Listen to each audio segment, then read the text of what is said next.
E aí, pessoal, seja muito bem-vinda e bem-vindo a mais uma videoaula de História aqui no canal.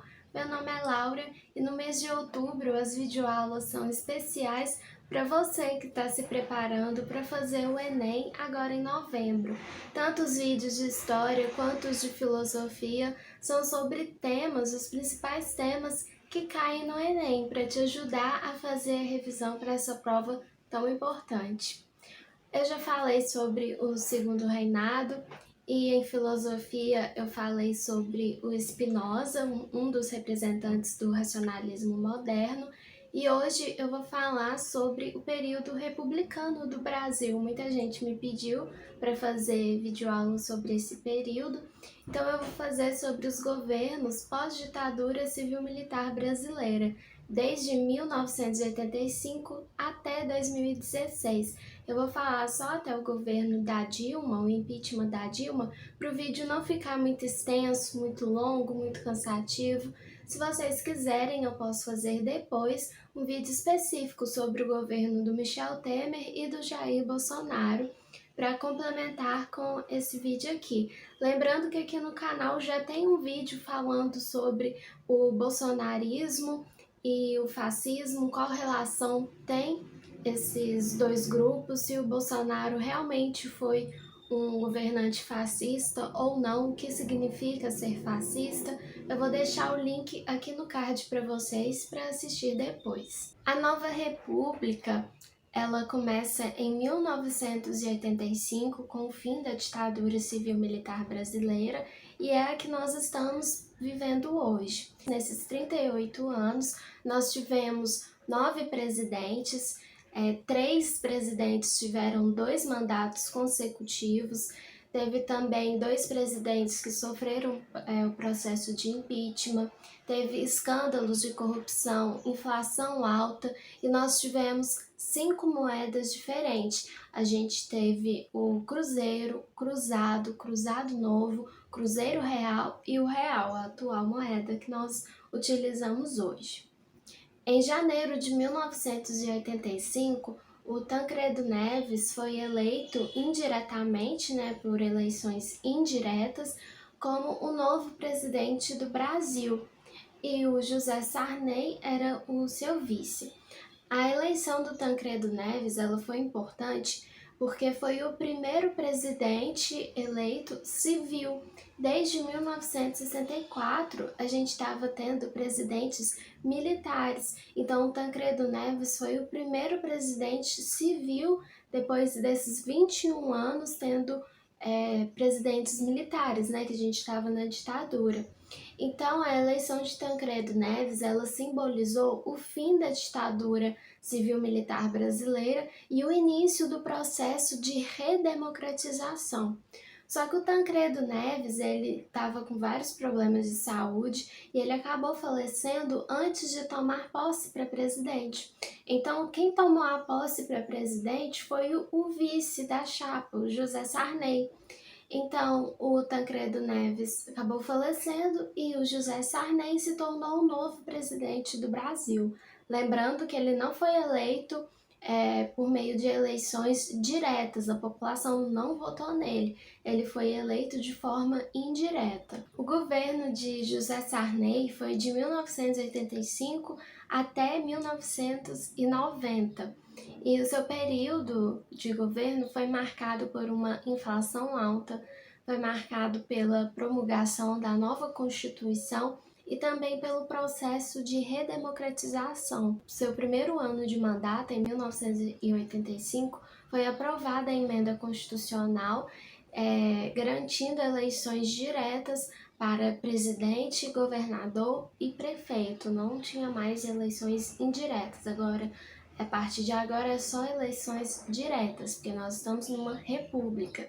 Teve também a garantia do voto dos analfabetos, que na época correspondia a 18 milhões de pessoas, e também legalizou alguns partidos que haviam sido colocados em situação de ilegalidade, como por exemplo o Partido Comunista, que era considerado ilegal desde 1947. Em janeiro de 1987, foi aberta a Assembleia Constituinte para elaborar uma nova Constituição para o Brasil, já que a Constituição vigente era da época da ditadura, que ela foi feita em 1967. A Constituição que estava vigente, ela era de caráter ditatorial e autoritário, então não fazia sentido usar uma Constituição autoritária em um governo republicano. Então tinha que escrever uma nova Constituição.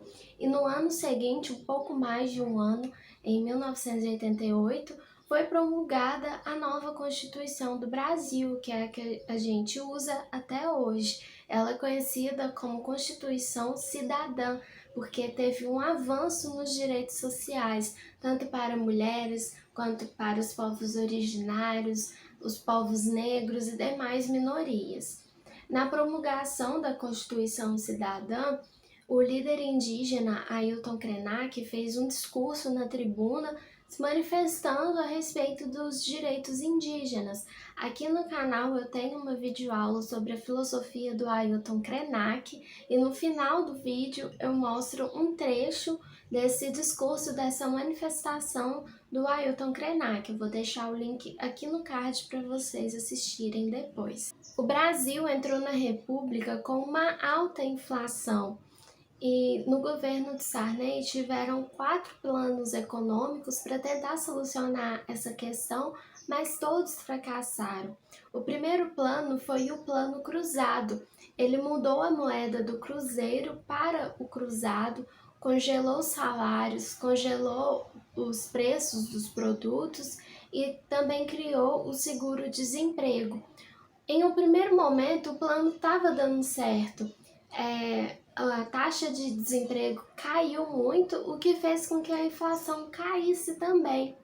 Mas aí a inflação começou a subir novamente, porque os preços estavam tabelados, congelados, e os comerciantes começaram a colocar uma taxa adicional no preço dos produtos, para vender os produtos mais caros do que o preço que estava tabelado, o que fez com que a inflação subisse novamente, chegando a 20%. Então esse primeiro plano fracassou e foi criado o Plano Cruzado 2. Novamente congelou os preços dos produtos, congelou os salários e houve a troca do ministro da Fazenda. Era o Dilson Funaro e agora era o Luiz Carlos Bresser. O Bresser criou um plano com o seu nome, Plano Bresser, e ele congelou os preços e os salários por 3 meses, adiou construções de grande porte, grandes construções que estavam sendo feitas, mas mesmo assim não adiantou. A inflação chegou a 366%. O ministro da Fazenda, Bresser, se demitiu e entrou no seu lugar o Maílson de Nóbrega. O Nóbrega criou o 4º plano econômico, o Plano Verão, que também fracassou.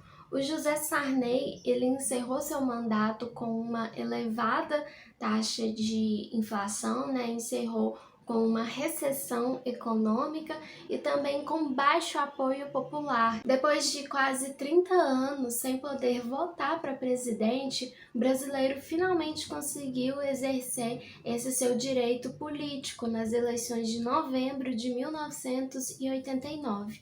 Essas eleições tiveram 2 turnos e no segundo turno teve 2 candidatos com ideologias, com propostas totalmente diferentes. De um lado estava o Luiz Inácio Lula da Silva, do Partido dos Trabalhadores, defendendo a causa operária, e do outro lado estava Fernando Collor de Mello, o ex-governador de Alagoas, um neoliberal, o famoso caçador de marajás, que iria combater as mordomias, os luxos dos altos funcionários do poder público.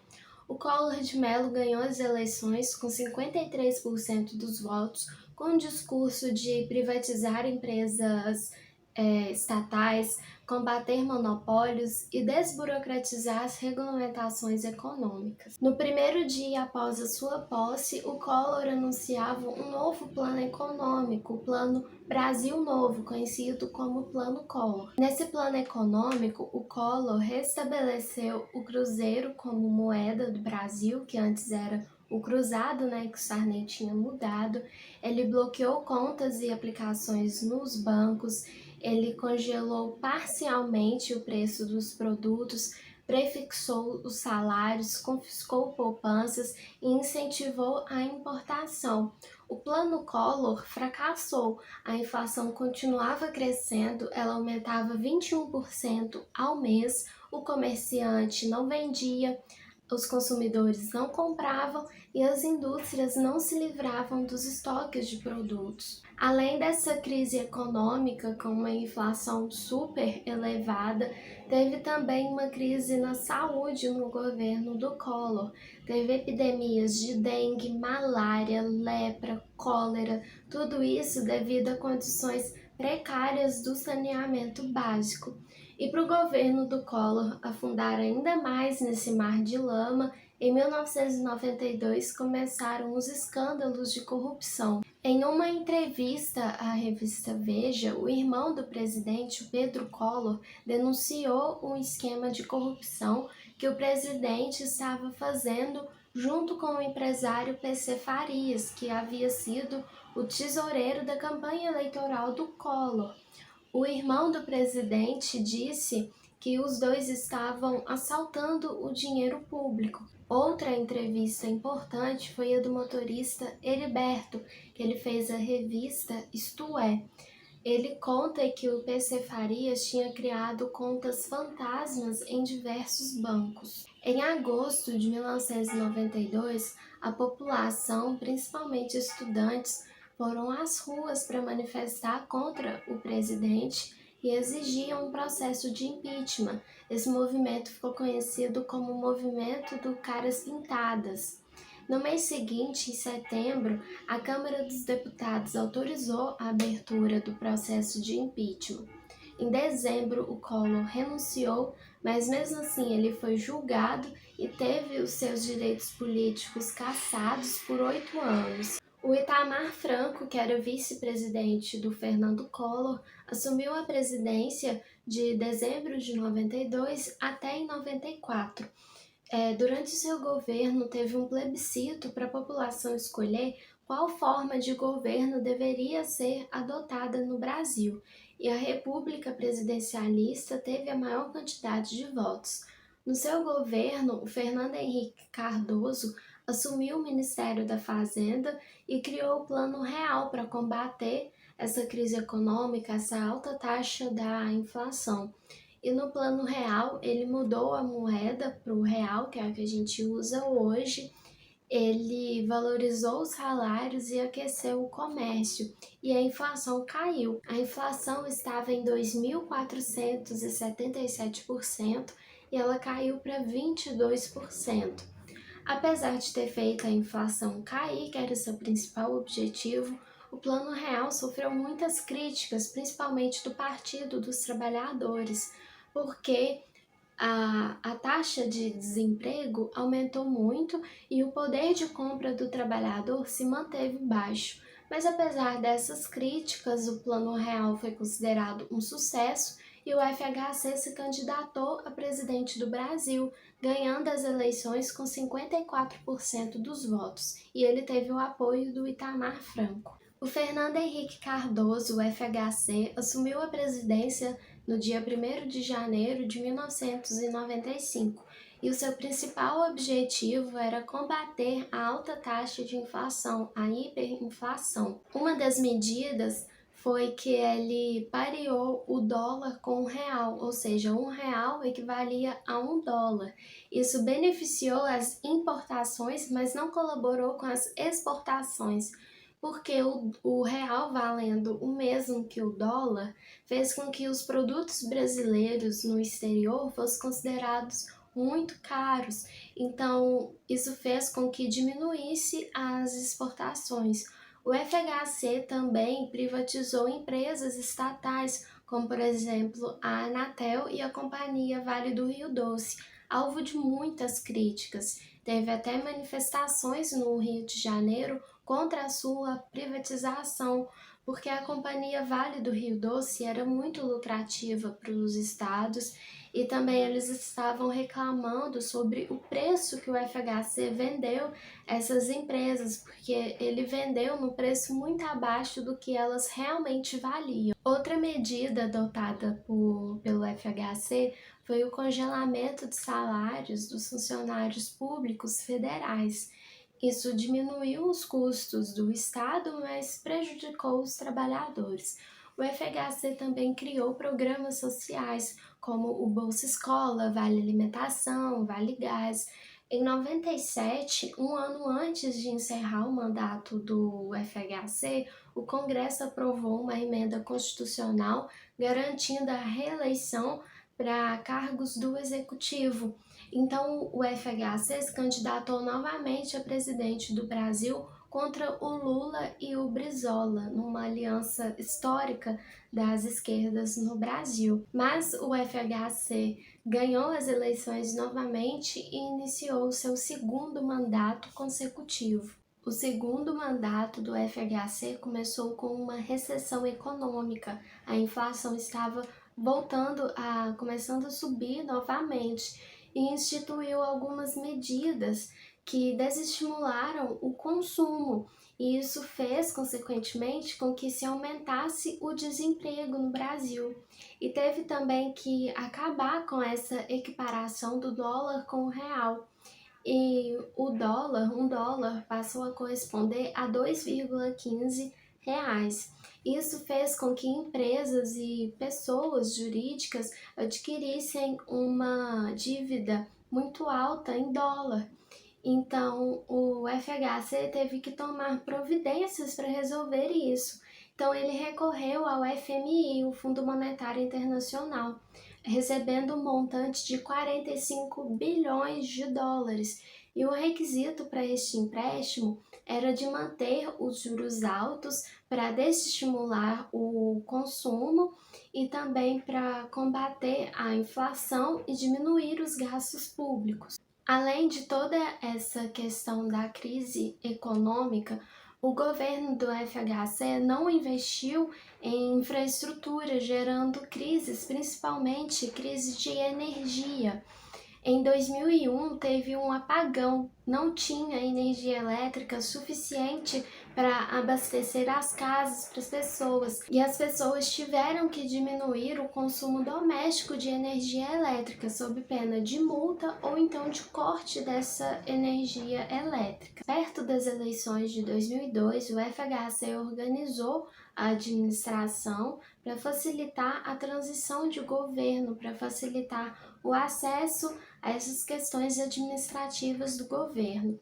Novamente, o Luiz Inácio Lula da Silva se candidatou à presidência do Brasil e ele ganhou e ainda governou por 2 mandatos consecutivos. O Lula governou de 2003 até 2010 e alguns também chamam esse período de a Era Lula, que foi marcada pelos programas sociais, democratização do acesso à educação, o combate da hiperinflação e uma estabilidade econômica, mas também teve escândalos de corrupção, como o famoso mensalão. O governo Lula criou projetos sociais para combater a fome, como por exemplo o Projeto Fome Zero, e atrelado a ele o Bolsa Família. Em 2001, 46 milhões de brasileiros viviam em situação de insegurança alimentar. E no governo Lula, eles conseguiram tirar o Brasil do mapa da fome da ONU.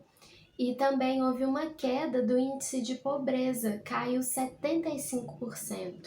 O acesso à educação foi democratizado em todos os níveis escolares, desde o ensino básico até o ensino superior. Isso foi feito através do Fundeb.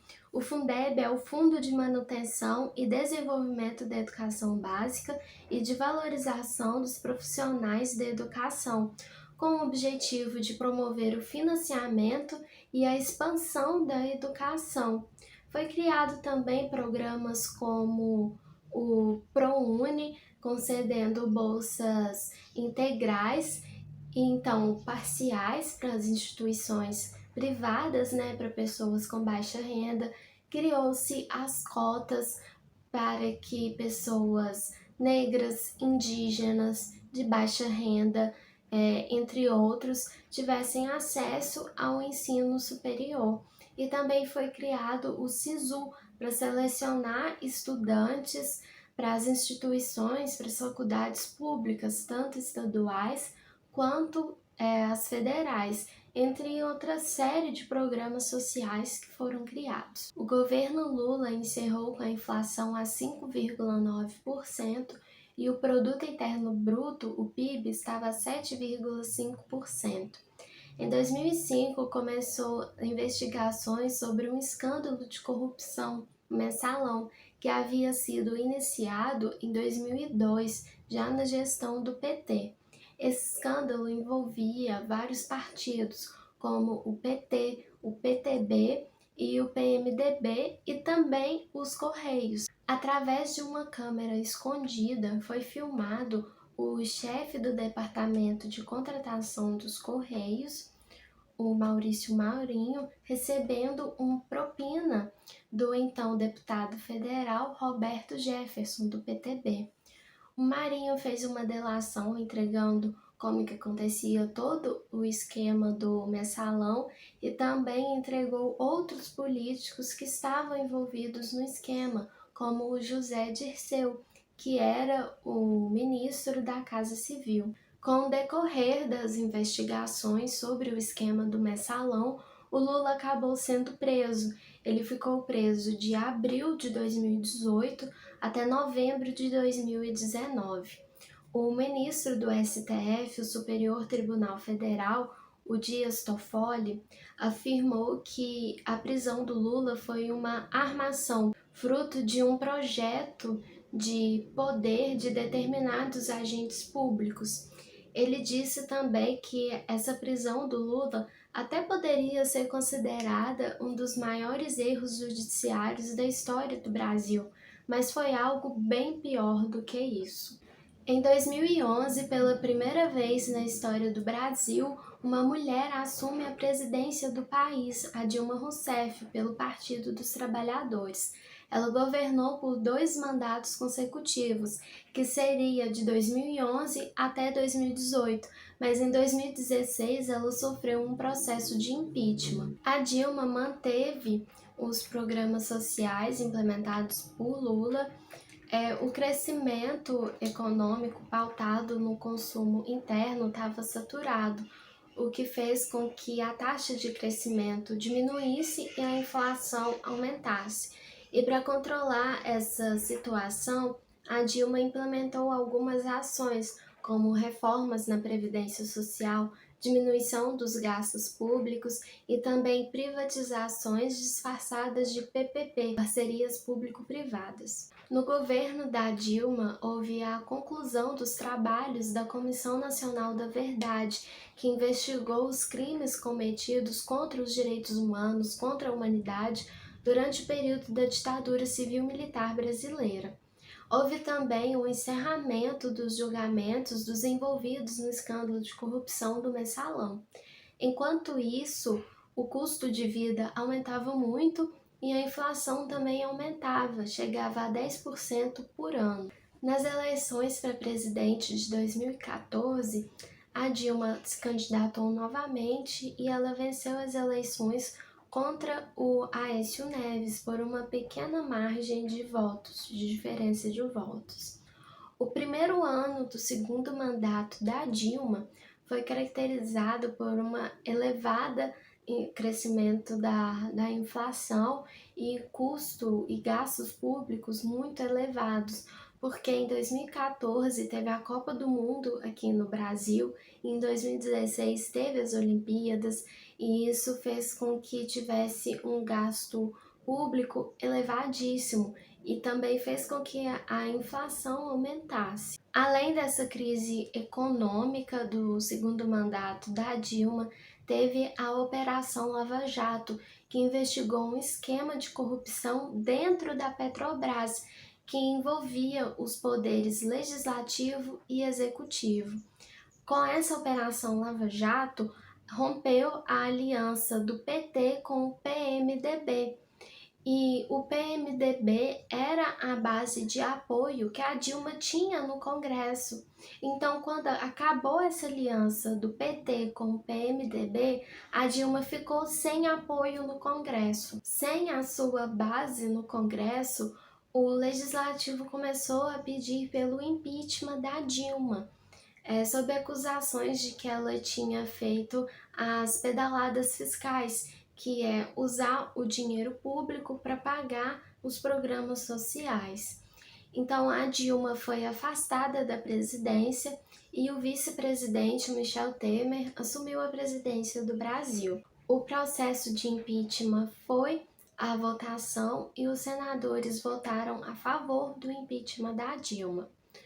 Hoje, o impeachment da Dilma é considerado um golpe de Estado, porque não foi essa questão da corrupção, das pedaladas fiscais, que fez com que a Dilma sofresse o processo de impeachment, mas sim essa falta de apoio no Congresso, essa perda do apoio que ela tinha no Congresso. Se não fosse por esse golpe, a Dilma teria governado até 2018, né, que seria o fim do seu mandato. Então, depois, em 2016, quem assumiu a presidência foi o Michel Temer, e em 2018 teve eleições para presidente. O Jair Bolsonaro ganhou as eleições e governou até 2022, que teve as eleições, e o Lula ganhou as eleições e ele é o atual presidente do Brasil.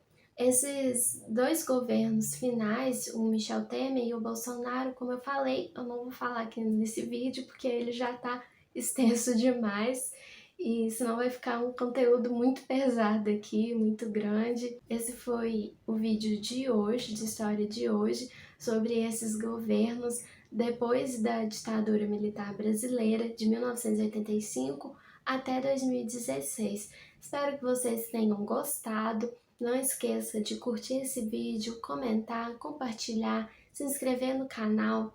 Na descrição eu vou deixar o link de alguns livros relacionados a esse tema para você entender melhor essa questão política do Brasil republicano, né? Essa questão de que por que a prisão do Lula foi injusta, porque o impeachment da Dilma foi um golpe, entre outras questões. Eu vou deixar uma série de links de livros aqui para vocês dar uma olhada, comprar para poder ler e entender melhor essas questões. Bons estudos, boa sorte no Enem e vejo vocês quinta-feira para mais uma videoaula de filosofia aqui no canal, revisando os principais temas que caem no Enem. Bons estudos e até mais!